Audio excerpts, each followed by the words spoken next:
আজকে আমরা শিখব ডাবল এক্স লুকআপ ফর্মুলার ইউজ। কখন আমরা double x lookup formula use করব। তো আমার কাছে এখানে তিনটি টেবিল রয়েছে। প্রথম টেবিলটায় রয়েছে এমপ্লয়ি আইডি এবং এমপ্লয়ি আইডি ওয়াইজ নাম দেওয়া রয়েছে।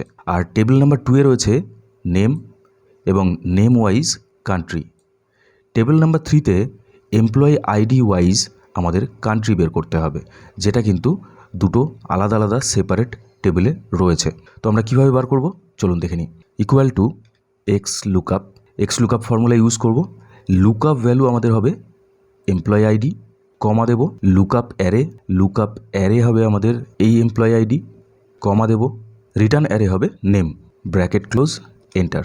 তাহলে এমপ্লয়ি আইডি ওয়াইজ আমাদের নেম কিন্তু এখানে বেরিয়ে গেল, কিন্তু আমাদের বার করতে হবে কান্ট্রি। তো এক্ষেত্রে আমরা কি করব, এখানে আমরা double x lookup formula use করব। এক্স লুকআপ একদম লাস্টে চলে যাব, কমা দেব। কমা দেওয়ার পর এখানে আমাদের দিতে হবে লুকআপ অ্যারে আমাদের দিতে হবে টেবিল 2-এর যে নামের সেলগুলো আছে সেইগুলো, কমা দেব।